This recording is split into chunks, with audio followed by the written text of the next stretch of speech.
Burying your head in the sand, of course, is the strategy of an ostrich and not an adult. 8 billion people individually making good choices. 8 billion people individually. I can promise to you that there's not a single person on this planet who feels like they have all the levers. Welcome to How to Be an Adult, a podcast created by the team at the Morpheus Clinic for Hypnosis in Toronto, Canada. We offer practical guidance for people just like you who've inadvertently become adults and don't know what to do about it. Whether you're 18 or 80, this show is the trail guide to life that nobody gave to you when you gained equality with your parents. We share our thoughts publicly in order to democratize self-love, self-respect, and self-acceptance. I'm Luke Chow, and this is another solo episode. Today's episode brings to you the very timely topic of how to consume the news, whether online or through any other medium, without falling apart mentally. This permits you to be an informed citizen and preserve your mental health at the same time. The reason I decided to do this topic today is I've heard of this recent trend where often younger people, who by the way have to be on the planet longer than the rest of us, are actually avoiding the news so that they don't read anything or hear anything or see anything that upsets them. Now, I believe myself to be a rather informed person. I definitely tune into the news, usually not on television, but in various online formats. And I am selective about which outlets I actually would give my attention to. I also consider myself to be a fairly happy and peaceful person at the same time, even though I am well informed about world events. So what I want to talk about today is how you can do the same, because I do believe it's a false dichotomy to have to choose between either preserving your mental health or being well informed as to world events. I actually believe that in adulthood, we are capable of doing both at the same time once we have the right perspectives on what we read or see in the news. Burying your head in the sand, of course, is the strategy of an ostrich and not an adult human being. My first piece of advice I give to my clients broadly in many different situations, and it's especially pertinent when it comes to how you might consume the news, and that's to give yourself credit for things you did do, or ways you have made a positive impact without blaming yourself for literally everything you didn't do or how others might have made a negative impact upon the world.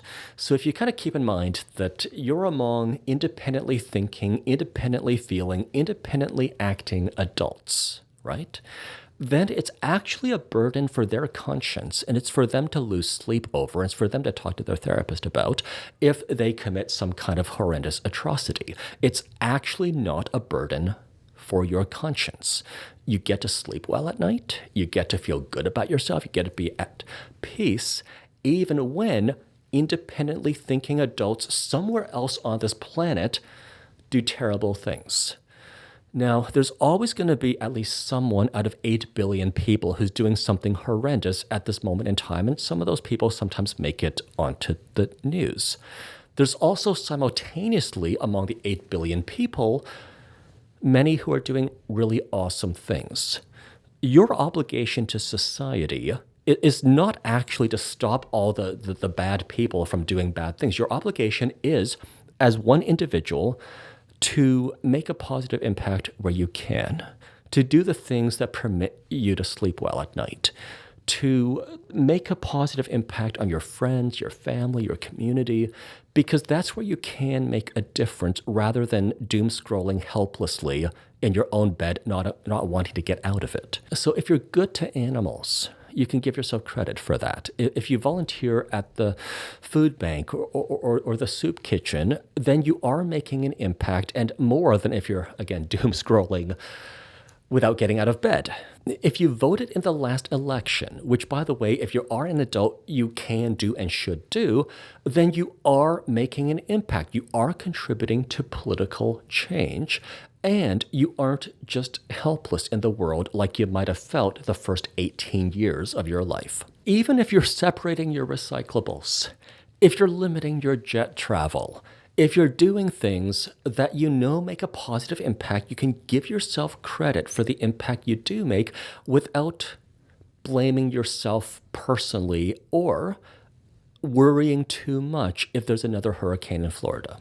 It's true, you're only one person out of 8 billion. This is true, but 8 billion people individually making good choices. 8 billion people individually making a positive impact on the world results in a better world.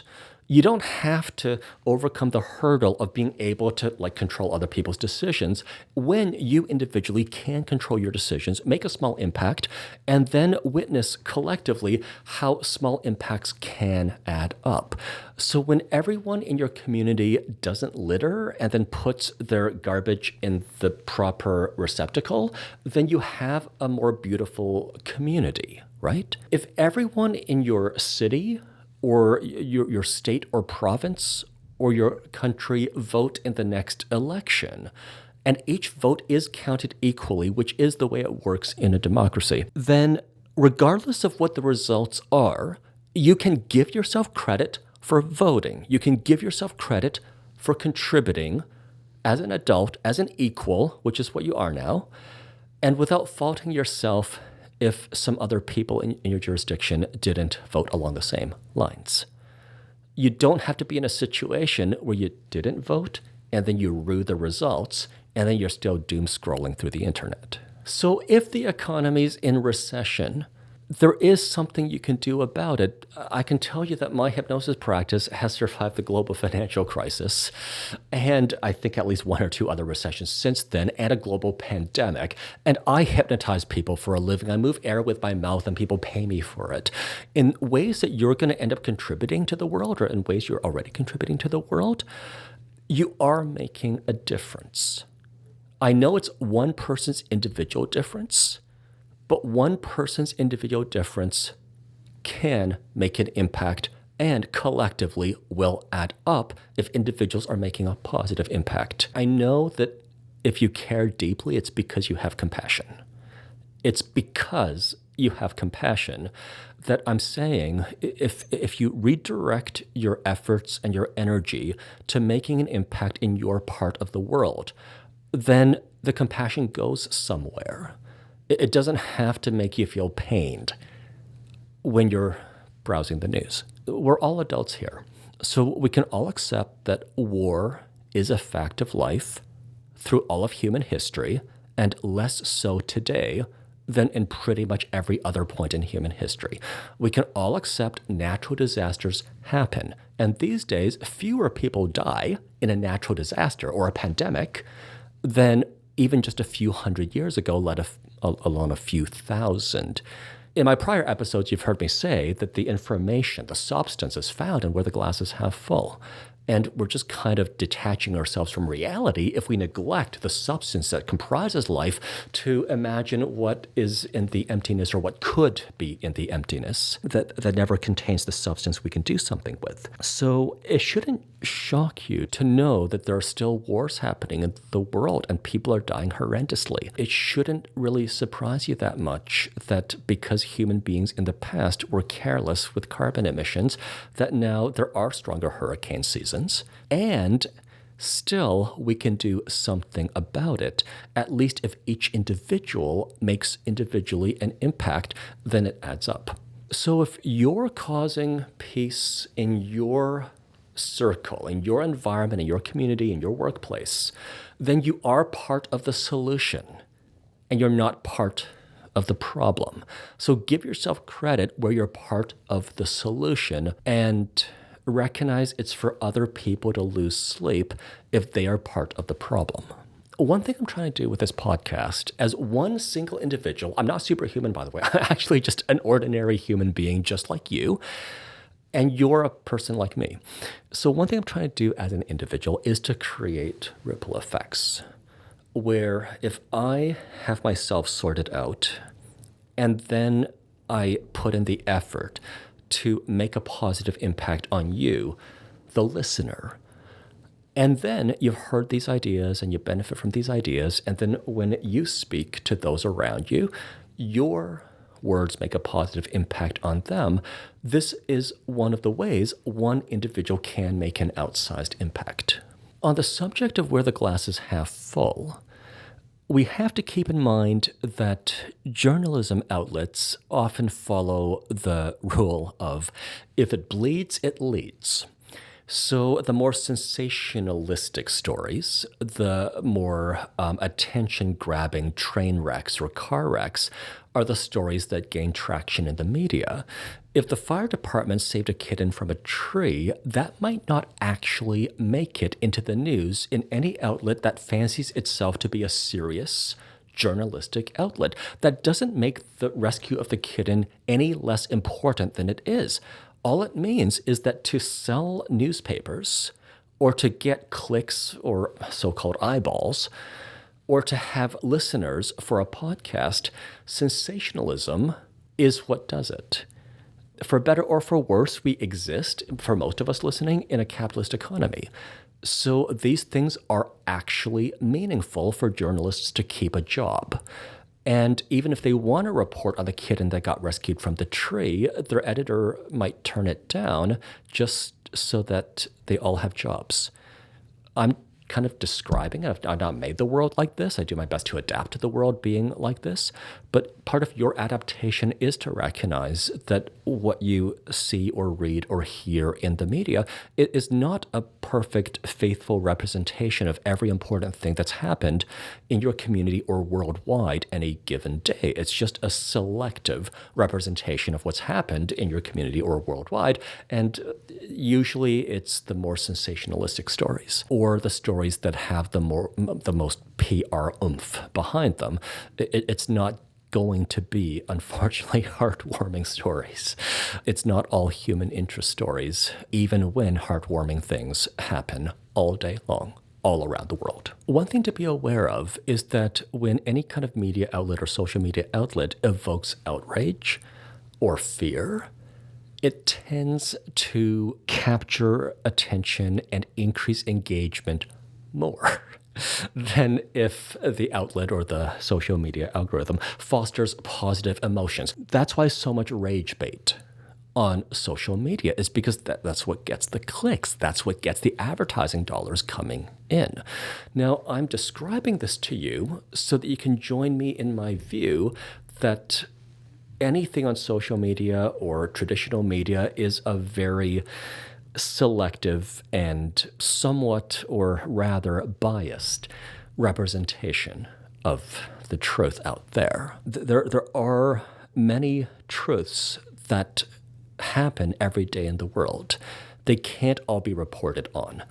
And it's going to be that principle of if it bleeds, it leads, that often ends up making the editorial decisions. It is true that, at least in public opinion polls, trust in the media is lower today than it has been through much of the prior 100 years.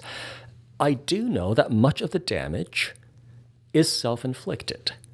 But at the same time, the news media, while not being completely trustworthy, is also not completely untrustworthy. There is some sense of journalistic integrity and ethics that still pervades newsrooms, and it would be a mistake to basically say that they're all corrupt. If we kind of view the news media through a lens of critically analyzing what's being said and trying to get multiple perspectives from a variety of different outlets, that is a way to extract the meaning or significance or the truth from the disparate perspectives being reported on. We're all familiar with the phenomenon that the same story gets reported by like a right-wing outlet differently than from a left-wing outlet. Again, it's the same story, same factual events, but then the bias of the publication reveals different facts or the same facts in a different light. So if you break out of your filter bubble, if you're willing to consume media from perspectives that you don't normally engage with, that actually is a way to gain a more comprehensive and rounded perspective on any given event. One thing for sure is that social media websites and apps try to give people content that they think will engage with, and not necessarily a hard-nosed, objective, factual look at the world, because that doesn't really evoke anger or fear. It doesn't necessarily get the clicks. So if we kind of realize that we're having our buttons pushed intentionally by either the algorithms or even by editors who want to sell publications, then we can be on guard against our buttons being pushed. Now, we're not actually like robots, right? I think it was Viktor Frankl who wrote that in between stimulus and response, that there's a gap where we have room for thought. If you have read a headline or you see an image and suddenly you feel the rage rising up inside of you, it's plausible you've just had your button pushed. If you see a headline and you click on it and suddenly you're utterly terrified and your emotions get all stirred up, it's possible, again, that you're having your buttons intentionally pushed. So you want to take a few deep breaths. Recognize you aren't actually there. You're in your home, or you're in your car, or you're in your workplace. You're not actually at the scene of the crime, so to speak. Well, that helps you to maintain that more objective view of the same event, and also perhaps to recognize where the outlet is trying to push your emotional hot buttons. Certain cable television news channels, by the way, are really adept at doing this. Now, here's why it matters. Countries that have freedom of press are almost universally less corrupt, more democratic, and generally just better places to live in. That's not a coincidence. It's because journalism, or the press, is a check and balance against government and corporations. So it's not just that government and corporations can do whatever the heck they want with their political power or with their capital, because if we have a free press that reports openly on corruption or malfeasance, then these governments can be voted out of power. Then these corporations can have a light shone upon their misdeeds, and then they can be boycotted, or their shareholders dump their stock. So I guess one thing I'm trying to do with this podcast series is to help you be better adapted to adult life. I know that we could say ideologically we wish it could be different, but it isn't different. And I don't want you to be maladapted to this world. To be well adapted to this world, we have to recognize that the power that a government or a corporation has is completely propped up by individuals just like you. It doesn't just come out of the barrel of a gun, right? Not in a liberal democracy. The power that corporations and governments have is because of individuals like you and your friends and your neighbors. If you don't like what they're doing, vote them out of power or don't vote with your dollars for them. So journalism is a beacon of light shining into the darkness to be a check and balance against corruption and abuses of power. But it's not just the existence of journalistic outlets that matters. It's also having a populace that engages with journalistic outlets that results in the best government being voted into power in the next election, or the most ethical or best corporations ending up being the places where people want to work and people want to invest there, and then people want to be customers of that corporation. I am speaking to you as a member of the populace, because you're half of this freedom of press equation. The press will be totally helpless reporting very factually unless you are engaged with what they are publishing. So, I know that many, journalistic integrity is not dead, not completely dead, but often there is that commercial pressure to only publish or to report in a way that gets the eyeballs. But one way that we could kind of try to, move society in a better direction is if, as a consumer of media, one, you are consuming media in the first place. Two, you are not so susceptible to rage bait. And you are giving your attention to the outlets that are grateful for your advertising dollars and which can maintain a semblance of journalistic integrity. You don't just helplessly exist in a world created by others, created by your parents and teachers and corporations and the government.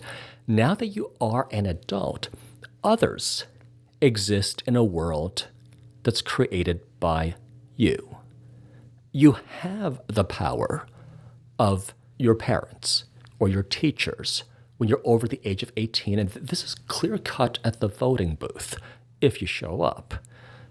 It's clear-cut in a town hall meeting if you want to ask about the future, which, if you're young, you're going to have a longer timeline for than someone of perhaps your parents' generation. When I sit down at a restaurant and I order some food, I am living in the world created by the restaurateur and the chef and the cooks and the waitstaff. They don't just exist in my world because I'm making the order. I am existing in their world that they have collectively helped to create for me and the betterment of my life. When I'm walking down clean sidewalks, it's because the city workers have done their work. And even if some jerk litters on the sidewalk, there's going to be at some point someone who comes along and puts the litter in a bag and keeps the city clean. I am living in a world created by people just like you. And it's important to recognize this because any feeling of helplessness or any feeling that you only passively exist in a world created by the other adults doesn't quite account for the actual power you actually have to make this world a better place. And I'm making my point so that you can account for the actual power you actually have to make this world a better place. I know it's one individual's power, but one individual has a vote. One individual contributes to society. One individual is a friend, is a neighbor, is usually at most points of your adult life, a colleague. I can promise to you that there's not a single person on this planet who feels like they have all the levers of power at their fingertips. The President of the United States of America needs Americans to vote for him or for her to keep their job in 4 years. They are beholden to the populace. The Fortune 500 CEO only has 16 waking hours in a day, and even if they work a lot, let's hope that they're well loved at home. Let's hope they're well rested so that all their employees and customers and stakeholders can be well taken care of because the captain is able to do his or her job. There's not a single person on this planet who feels like they're in charge of everything or that they individually can change the whole course of human history. We're all kind of in this boat where we all feel like we can only make the contribution of one single adult. Now, this is the reality, but one single adult has to occupy the president's office. One single adult has to offer each seat in the C-suite of every corporation. As one individual, you can achieve great things. This episode is about how to consume the news, and I haven't gotten too far off topic because knowledge is an equalizer. Education is an equalizer, especially in a place like the United States or Canada, where I am. Someone could be born into poverty, but if they go through their education and they do well, they can become a physician or a lawyer or a politician, and that is the world we live in. It's not because of the stature they had at birth. It's not necessarily because they were born into wealth, although that does confer an advantage. It's knowledge and education that becomes the equalizer. If you won't watch the news, you're putting yourself at a disadvantage. Now, there are going to be people in this world who do consume the news, who try to read the business news and they look at the Fed or the Bank of Canada's next rate decision. And you will be at the mercy of people who are informed if you are uninformed. I try to adapt to society as well as I can, and there's just no possibility I can make myself uninformed for when I have to make financial decisions or business decisions, or if I'm going to eventually choose a country to retire to. I absolutely have to understand politics and economics. I have to understand how the world works. I have to understand what's going on even halfway around the world, because we're all on the same planet. We're living in an interconnected society. When knowledge is an equalizer that can lift me up to where my heroes are, then I'm going to take that opportunity. And I want you to take that opportunity too. Throughout this entire podcast, I've been trying to get you to accept yourself as totally and completely 100% an adult so that you can come to your full power. Being knowledgeable about the world is going to be one of the ways you arrive at your full power. Being knowledgeable about the world is one of the ways you're not going to feel so helpless if, in fact, a bad thing is happening somewhere in your community or somewhere in the world at large.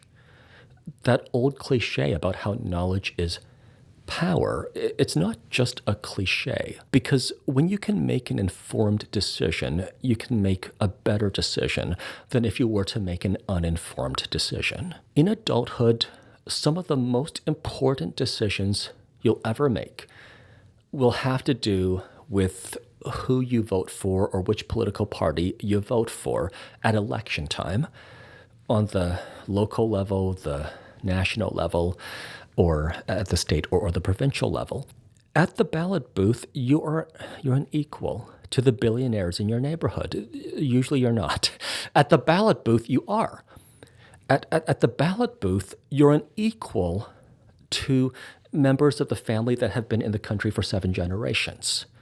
Normally, they might not act like it, but the election official is going to make sure everyone gets 1 vote and no more, because that's the world you live in, and I want you to be well adapted to this world. Keep in mind that politicians need to please you, to make you happy, to serve your best interests, to get their jobs or to keep their jobs. And you have the power, collectively with your friends and with your neighbors, to fire them if you assess they've done a bad job. The only way to do that is to be informed, to stay on top of the news, to understand the world you live in, and to make an informed vote at election time. So if in where you are there's an election coming up, please get out there and vote. So they're not paying me for this, but, they should. I recently became aware of a website called Ground News. I don't even know their URL, so just search for Ground News. And basically what they do is they aggregate from multiple news outlets different perspectives on one single story. So let's say you want to be up to date regarding conflict in the Middle East. Well, you'll look up that topic, and then you can get perspectives from all across the political spectrum on the same story, so that you're then able to be up to date, not just from one single source, but from a variety of different perspectives. If we kind of imagine that any given person or event is like a gemstone, well, then there's more than just one facet. That's just the one news aggregator that I am aware of. I usually get my world news from The Economist, which I have a subscription for, but that still is just one outlet with a particular bias that just happens to be more centrist than a lot of outlets.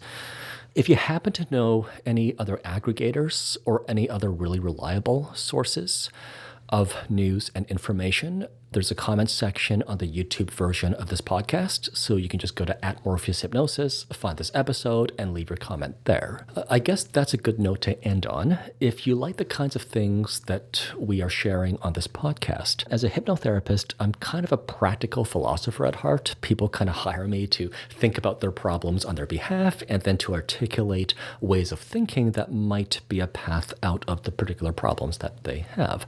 You can contact the Morpheus Clinic for Hypnosis at www.morpheusclinic.com for a free consultation to receive a treatment plan if you have a problem in thought that you'd like me to help you with. For more content like this, you can follow us at the aforementioned YouTube channel @Morpheus Hypnosis, or you can subscribe on Spotify, Apple Podcasts, or wherever else you get your podcasts. Thank you again for listening.